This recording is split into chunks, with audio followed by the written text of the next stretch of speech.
मेरा नाम डॉक्टर अभिजीत बरुआ है। तो समय न खराब करते हुए आज एग्जाम के बहुत एक इम्पॉर्टेंट टॉपिक में हम लोग डायरेक्ट जाते हैं, जिसका नाम है एपीएच। एपीएच का मतलब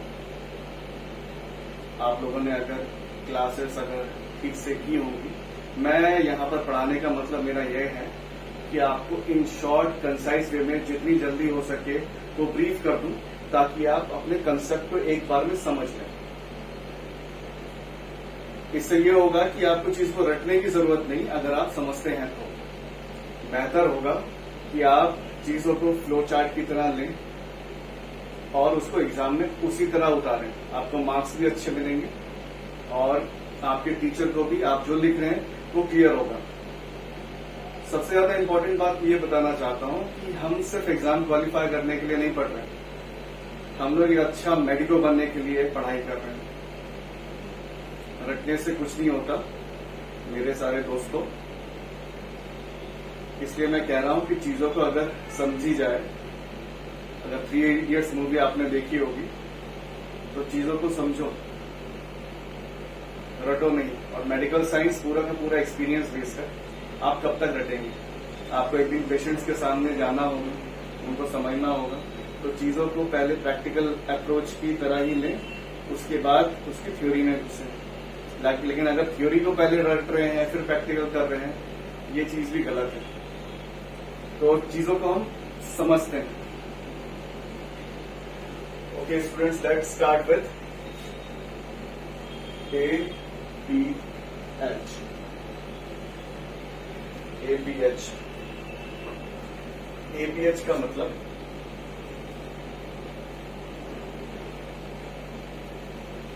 anti partum haemorrhage.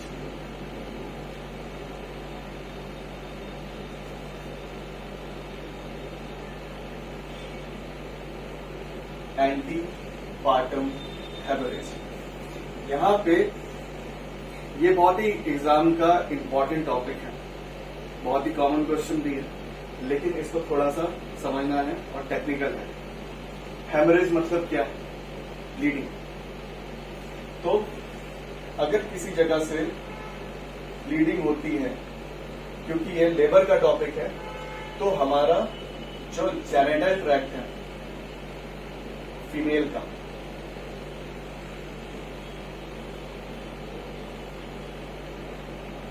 Genital tract of female से अगर ब्लीडिंग होती है, कौन से? Pregnant female.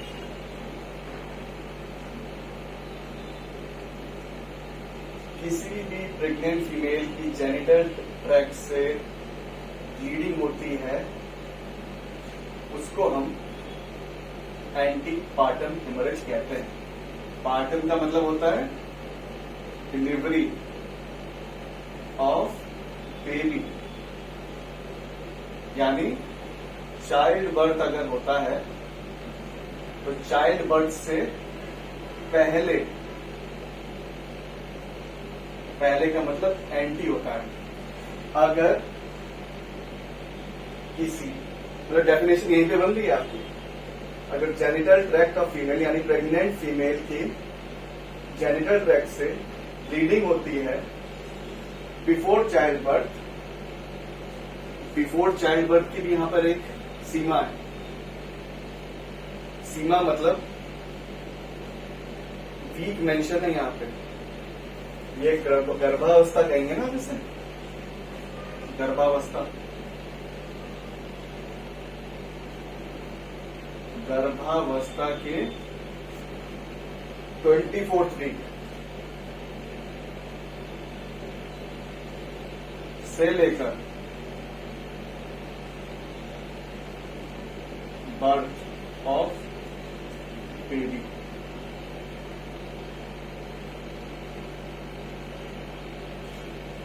Twenty fourth week of pregnancy से लेकर before the birth of baby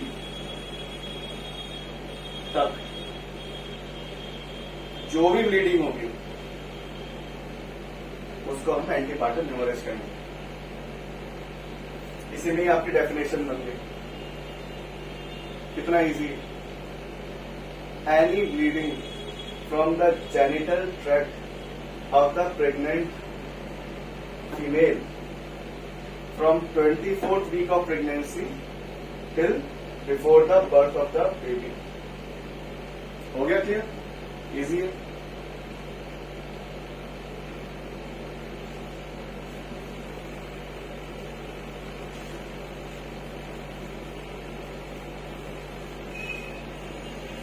अब एक प्रेग्नेंट फीमेल आ ही सकती है, बहुत ही ब्लीडिंग के साथ, मतलब आप क्लिनिक में बैठे हुए हैं, अपने हॉस्पिटल में हैं, इमरजेंसी में, अचानक से एक लेडी आती है, बोलती है कि भाई मैं प्रेग्नेंट हूं, तो अचानक से मेरी ब्लीडिंग होती है। तो फिर अब ब्लीडिंग हो तो गई है, लेकिन आपको पहचानेंगे कैसे, ये आने वाले टॉपिक में बताएंगे। फिलहाल एपीएच जो है वो 3 तरह की होती है। कैसे? अब एपीएच आया कहां से और ब्लीडिंग वो कहां से रही है? ये रहा यूट्रस, ठीक है। अब यूट्रस के अंदर आपका बेबी रहता है, यह बेबी। बेबी कहां पे अटैच होता है? प्लेसेंटा में। इसको कहते हैं फीटस। ये यूट्रस, यूट्रस माने गर्भाशय, प्लेसेंटा माने अपरा, अपरा गर्भाशय, और ये फीटस।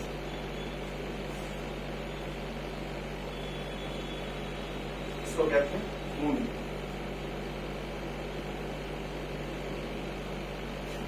अब क्या है, अगर प्लेसेंटा में से ब्लीडिंग हो जाए, ये प्लेसेंटा मान लीजिए छूट जाती है या कोई परेशानी भी आती है, तो इधर से भी ब्लीडिंग आ सकती है। अगर ये प्लेसेंटा अगर टूट जाए, किसी भी तरह से इंजरी हो जाए या कुछ भी मिसमैच हो जाए, प्रॉब्लम हो जाए, तो यहां से ब्लीडिंग हो सकती है। और इस तरह के 3 कारण बोलते हैं।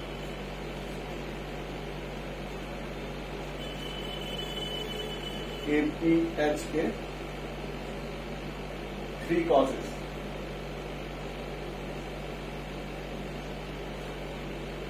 एक प्लेसेंटल, दूसरा अनक्लासिफाइड, और तीसरा इडियोपैथिक।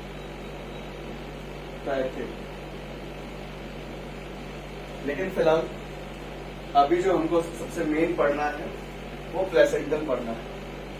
अनक्लासिफाइड माने जिसका कोई क्लासिफिकेशन नहीं है, इडियोपैथिक माने जिसका कुछ भी कॉज हो सकता है, कुछ भी।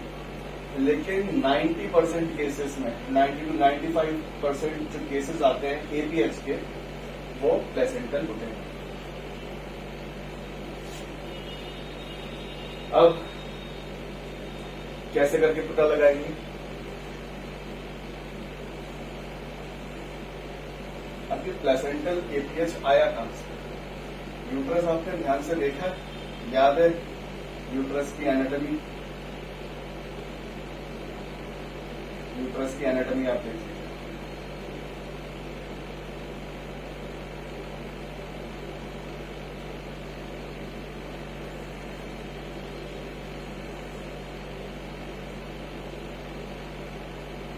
एग्जाम के पहले तो ये सब याद रहना ही चाहिए। यूट्रस के 3 सेगमेंट बना दिए मैंने, 3 भाग कहने के लिए, अपर, मिडिल एंड लोअर। ठीक है, यहाँ पे सर्विक्स, नीचे वजाइना। अब क्या है, अगर प्लेसेंटा, जो अपरा आप जिसको कहते हैं, प्लेसेंटा तो डिस्क की तरह होती है, डिस्क, और ये सीधे लग जाती है यूट्रस की वॉल पे, आपकी गर्भाशय की वॉल पे लग जाती है। यूजुअली ये ऊपर की साइड लगती है, ऐसे इधर, तो यहाँ से ऐसे करके अम्बिलिकल कॉर्ड निकलती है, नाल जिसको कहते हैं, इधर भी हो सकती है, इधर भी हो सकती है, कहीं भी हो सकती है। बट प्रॉब्लम यहां पर है, ये जो प्लेसेंटा है अपना,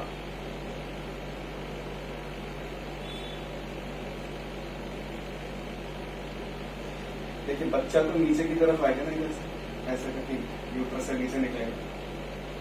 प्लेसेंटा की 4 एक ऐसी पोजीशन है जिसकी वजह से ब्लीडिंग हो जाती है। इसको नाम दिया गया है प्लेसेंटा प्रीविया।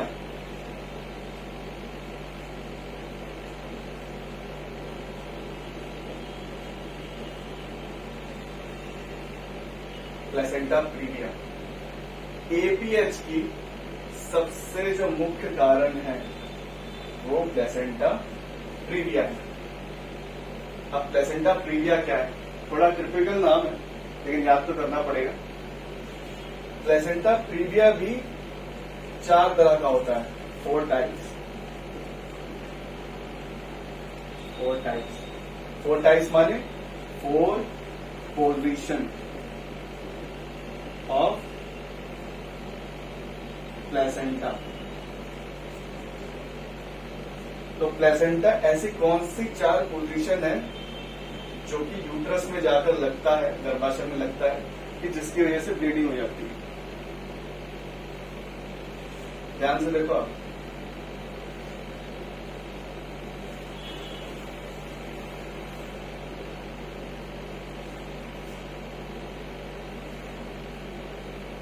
अगर मैं ये जो ओपनिंग है, यूट्रस की ओपनिंग आ रही है, अगर मैं प्लेसेंटा को इधर लगा दूं,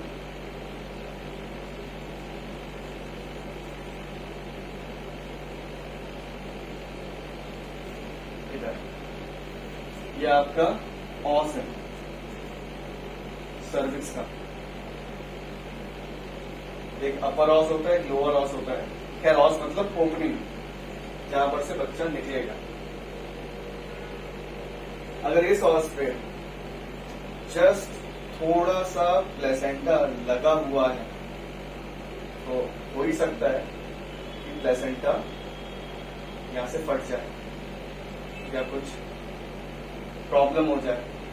इसकी वजह से क्या होता है, ब्लीडिंग छूट जाती है। ये टाइप 1 है। यहाँ पे देखिए ये जो नीचे ऑस है जहां से बच्चा निकलेगा, ये पूरी तरह कवर्ड नहीं है, लेकिन ये थोड़ा सा बचा हुआ है, एकदम मार्जिन के पास में। तो ये कौन सा टाइप हुआ, मार्जिनल नहीं होगा, ये लेटरल है। अभी भी इसकी ओपनिंग टच नहीं है, ये साइड में है, थोड़ा सा गैप बना हुआ है, अभी भी ओपनिंग से थोड़ा सा दूर है। तो ये टाइप 1 हो गया, जिसको हम लेटरल कहते हैं। लेटरल को और क्या कहते हैं, पार्श्विक। पार्श्विक, ठीक है, याद रखेंगे। अब मान लीजिए ये प्लेसेंटा, ये रहा ओपनिंग और सर्विक्स का, इसको थोड़ा सा छू रहा है, थोड़ा सा, एकदम पास से छूटा हुआ, तो एकदम मार्जिन पर लगा हुआ है। तो टाइप 2 जो है वो मार्जिनल हो गया। उसी तरह टाइप 3 और पास, ये तो इतना था, पास में लगा हुआ था, लेकिन ये और भी ज्यादा ऊपर आ गया, मान लो आधा ढक दिया इसको, आधा ढक दिया और इसको आधा ढक दिया, तो ये पूरा का पूरा सेंटर तो कवर नहीं हुआ, पूरा सेंटर कवर नहीं हुआ, लेकिन आधा हुआ, तो ये कंप्लीट नहीं है। कंप्लीट नहीं है तो माने इनकम्प्लीट है, इनकम्प्लीट। और चौथा क्या हुआ, ये आधा ढका था, अब ये पूरी की पूरी जो नीचे की ओपनिंग है इसको पूरा का पूरा ही ढक देगा, तो ये प्लेसेंटा किस तरह जाएगा, इस तरह पूरा ढकते हुए, तो मतलब ये एकदम सेंटर में है बीच में। तो टाइप 4 सेंट्रल हो गया। समझ में आया, पहले दूर था, फिर थोड़ा सा मार्जिन पे आया, फिर आधा ढका, फिर पूरा ढका। तो अगर हम ऊपर से देखेंगे,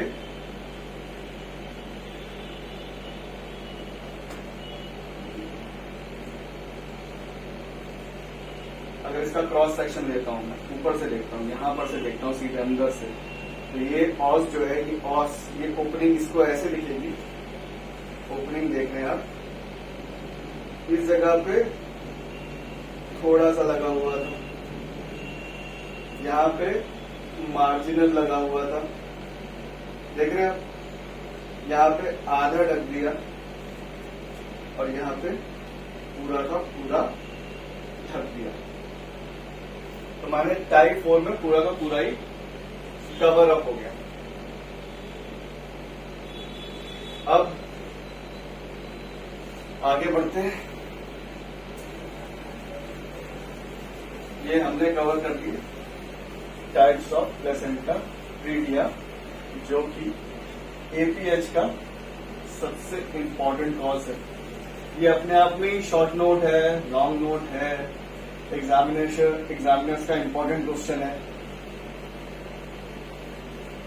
लेकिन आपको बहुत अच्छे से पढ़ना चाहिए। जितना मैंने बताया एटलीस्ट उतना दिमाग में रखना है, बाकी के लिए तो आपकी बुक है, और डिटेल्स में आपको बुक में मिलेगा, बट बेसिक्स इतना आप समझ लीजिए।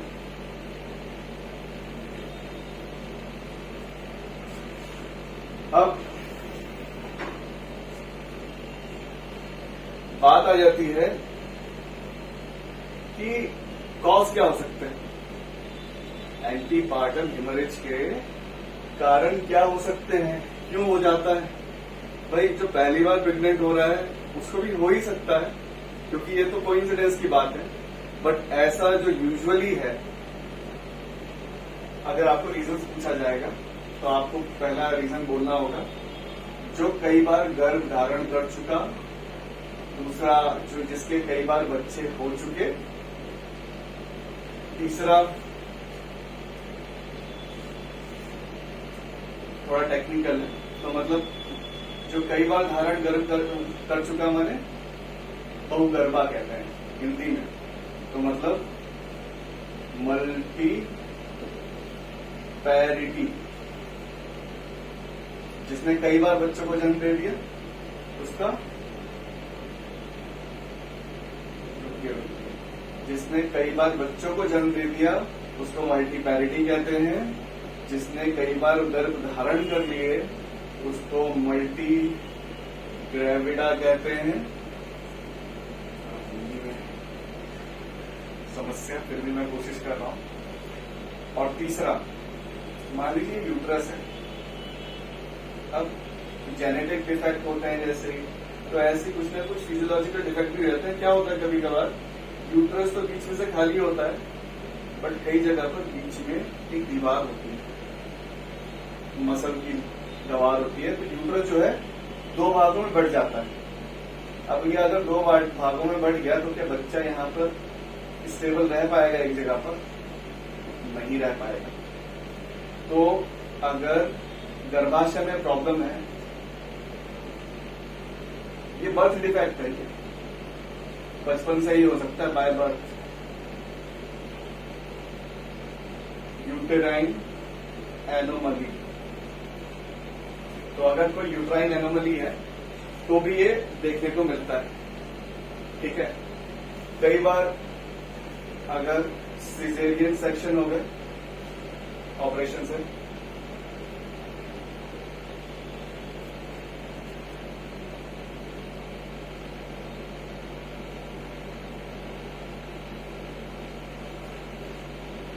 ठीक,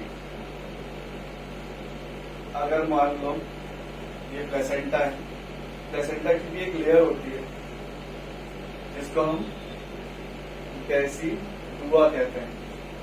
अगर ये प्लेसेंटा की ये जो बाहर की लेयर है जिसने कवर करके रखा है प्लेसेंटा को, अगर ये टूट जाए तो क्या होगा? प्लेसेंटा से ब्लीडिंग हो ही सकती है। तो इसको क्या कहते हैं? Decidual bleeding. राइट, समझ में आया?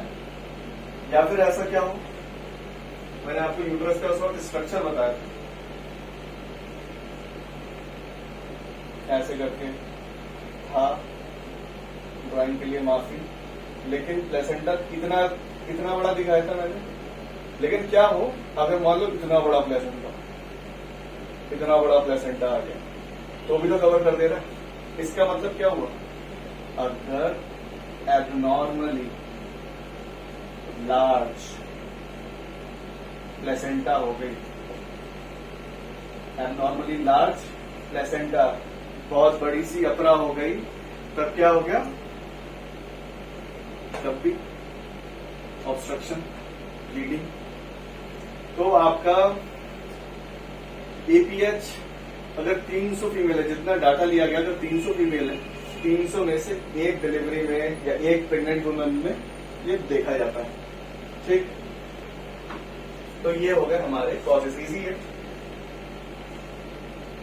मतलब कई बार बच्चे जन्म दिए, कई बार गर्भ धारण कर दिया, बीच में से अगर यूट्रस में ही डिफेक्ट है, कई बार ऑपरेशन हो गया या पहले ऑपरेशन हो गया, या जो अपरा की जो मेम्ब्रेन थी, बाहर की जो लेयर थी, वो फट गई, या फिर बहुत ही बड़ा प्लेसेंटा। तो इस तरह कुछ भी कॉज हो सकती है। इडियोपैथिक या अनक्लासिफाइड इन्हीं में ही आता है। लेकिन इतना ज्यादा आप एग्जाम टाइम पे रिटेंशन। तो अब बात करते हैं एपीएच के सिम्टम्स।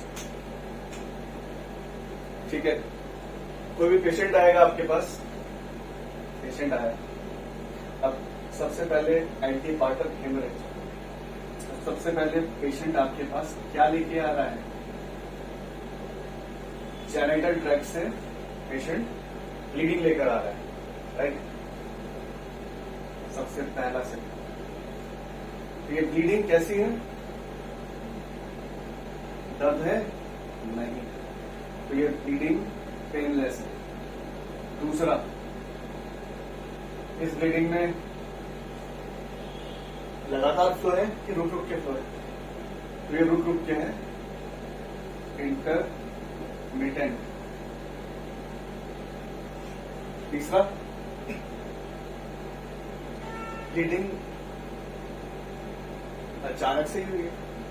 तो अचानक से हुई ब्लीडिंग को क्या कहते हैं? Sudden onset. तो माने bleeding from genital tract sudden onset है, पेनलेस है और इंटरमिटेंट है। ये सबसे पहला and only and best symptom. Right, अब ब्लीडिंग तो है, ब्लीडिंग की भी एक टाइप है, बहुत इंपॉर्टेंट है, क्योंकि ब्लीडिंग फ्रेश है, अभी अभी नई नई ब्लीडिंग हुई है। तो फ्रेश ब्लीडिंग का कलर कैसा होता है? एकदम खूनी लाल, ब्राइट रेड, ब्राइट रेड। तो ये ब्लीडिंग कब देखने को मिलती है? 38 वीक के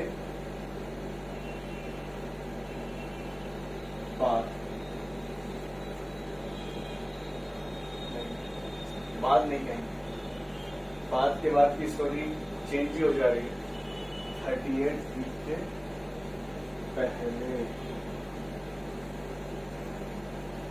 ये आपको याद रखना है, बस याद रखना। 38 वीक के बिफोर में ब्लीडिंग जो होगी वो फ्रेश ब्लीडिंग होगी। ठीक, और क्या देखेंगे, पेशेंट को आप उसके जनरल चेकअप करेंगे, पेशेंट का पल्स लेंगे, आप बीपी चेक करेंगे, ऑक्सीजन सैचुरेशन चेक करेंगे। उसके बाद पेट में अगर फीटस है तो उसका फीटल हार्ट रेट सुनेंगे, FHR फीटल हार्ट रेट सुनेंगे। और पेशेंट को छूकर भी तो देखेंगे, ज्यादा जोर से नहीं दबाएंगे, हल्के से उसका पेट चेक करेंगे तो उसको क्या बोलता है, पैल्पेशन। एग्जामिनेशन नहीं आता। अब देखिए, क्योंकि ये बिफोर है, कि अचानक से हुआ, यूट्रस पहले से ही कंट्रैक्शन के स्टेज में नहीं था, अचानक से डिलीवरी ऑफ द बेबी नहीं होनी थी। जब डिलीवरी ऑफ द बेबी होती है तो हाँ, यूट्रस डिलीवरी के टाइम पे कंट्रैक्शन करता है, हार्ड हो जाता है, लेकिन यहाँ पे डिलीवरी तो नहीं है, तो यूट्रस पैल्पेट करने पे कैसा होगा, सॉफ्ट, आराम से पड़ा हुआ है, रिलैक्स्ड, सॉफ्ट और रिलैक्स यूट्रस होगा। ठीक है, ये आपको याद रखना है। और बच्चा जो है यूट्रस में यूजुअली क्या होता है, हेड नीचे होता है, हेड नीचे, बेबी ऊपर, यूजुअल नॉर्मल कंडीशन। बट इस केस में, प्लेसेंटा प्रीविया के केस में हेड नीचे नहीं होगा, तो हेड कहां होगा, हेड ऊपर आ जाएगा। अगर हेड ऊपर आ जाता है तो इसको क्या बोलते हैं हम, ब्रीच, ब्रीच प्रेजेंटेशन। क्योंकि प्लेसेंटा तो ऐसे पड़ा हुआ है यार, प्लेसेंटा नीचे ढका हुआ है, आधा ढका है या पूरा ढका है, तो हेड ऊपर चला जाएगा, नहीं तो फिर साइड में आ जाएगा, इस साइड, लेफ्ट साइड या राइट साइड। अगर आप पैल्पेट करके देख रहे हो तो हार्ट हेड आपको ऊपर की तरफ या दाएं या बाएं मिल जाएगा, लेकिन हेड आपको नीचे नहीं मिल जाएगा, नीचे नहीं मिलेगा। तो आपकी प्रेजेंटेशन फीटस की एक ब्रीच हो गई, और दूसरी क्योंकि इस तरह है, आड़ा है, इसको हम ट्रांसवर्स कहते हैं। तो एक ब्रीच प्रेजेंटेशन या ट्रांसवर्स प्रेजेंटेशन, राइट।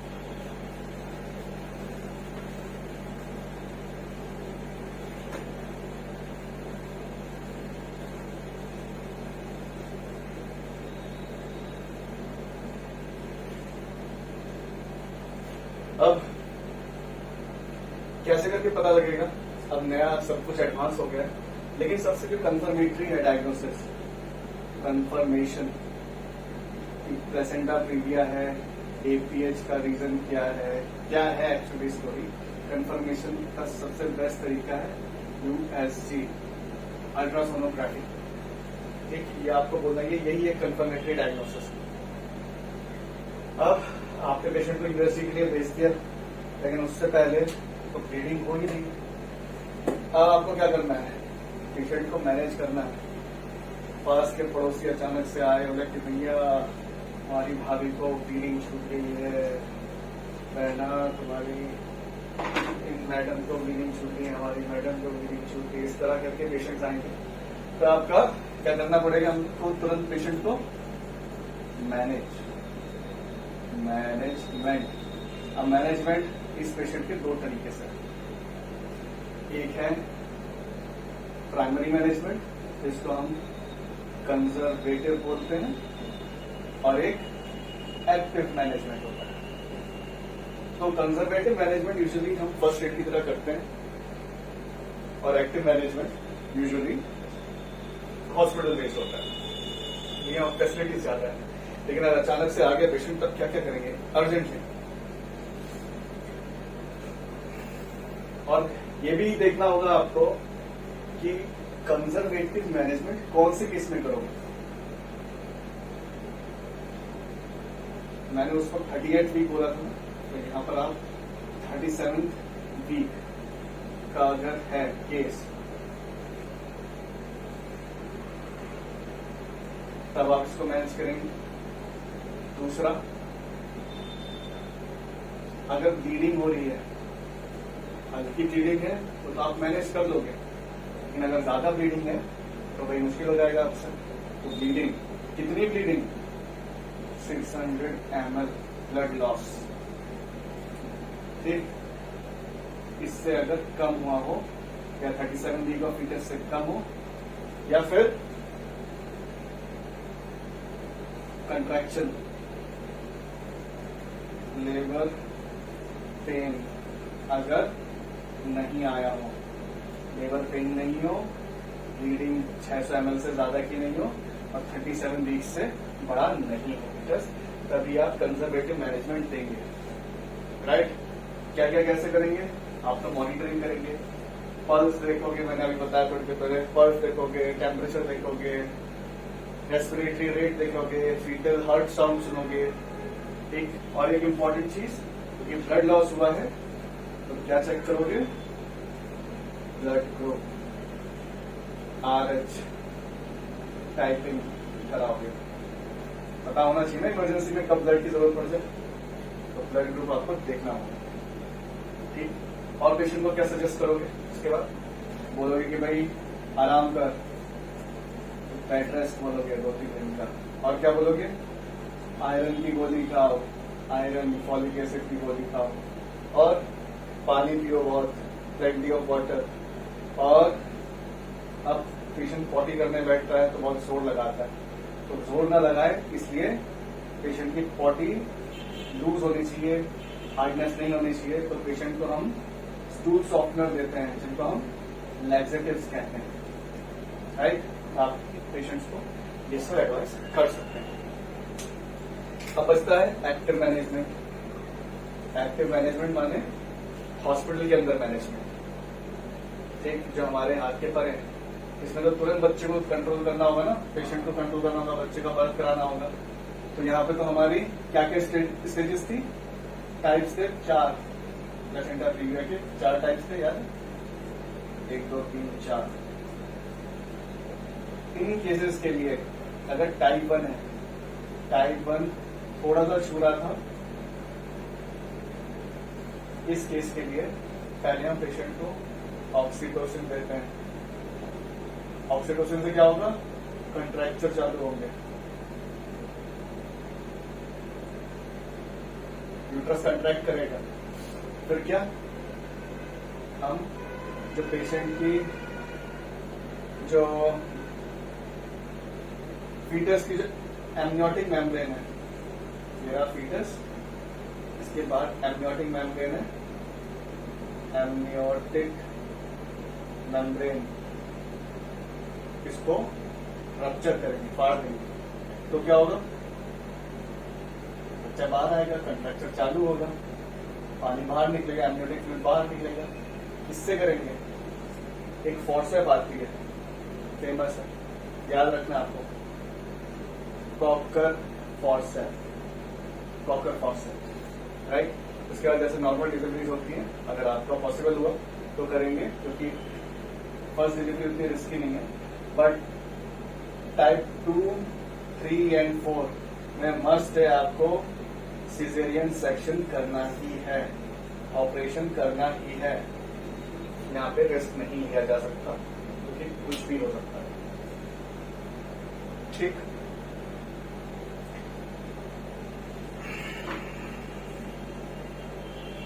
तो यहाँ पर हो गया आपका मैनेजमेंट। एक इंटरेस्टिंग टॉपिक बता रहा हूँ, ये आपको जस्ट नॉलेज के लिए जरूरी है, जस्ट नॉलेज के लिए रखिए।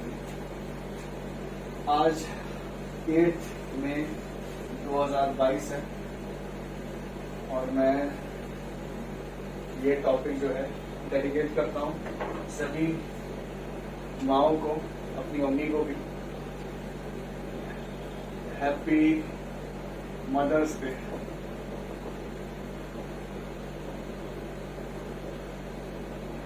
Eight May 2022।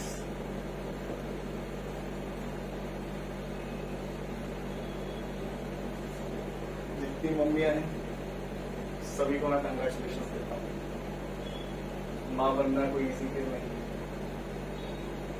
अच्छा, तो अब जो स्पेशल पॉइंट की जो हम बात करने वाले थे कि which is the most dangerous type of placenta previa.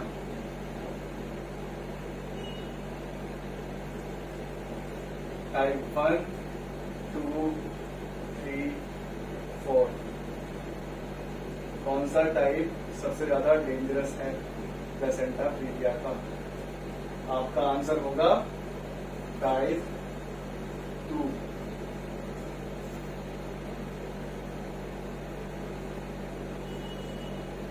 आप बोलेंगे कि टाइप 2 ही क्यों? इसका रीजन आप बुक से पढ़ेंगे, ये मैं किसी दिन YouTube शॉर्ट्स पर बताऊंगा।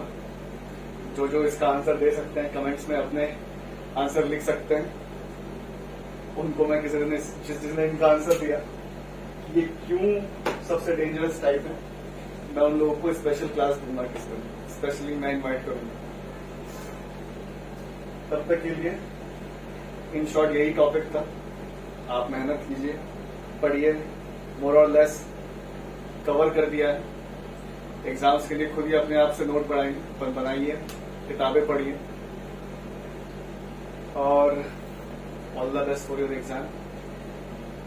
आप इस चैनल को सब्सक्राइब करें ताकि आने वाले टाइम पर भी आपको नोट्स मिलते रहे। ठीक है, तब तक के लिए good bye, wish you all the best.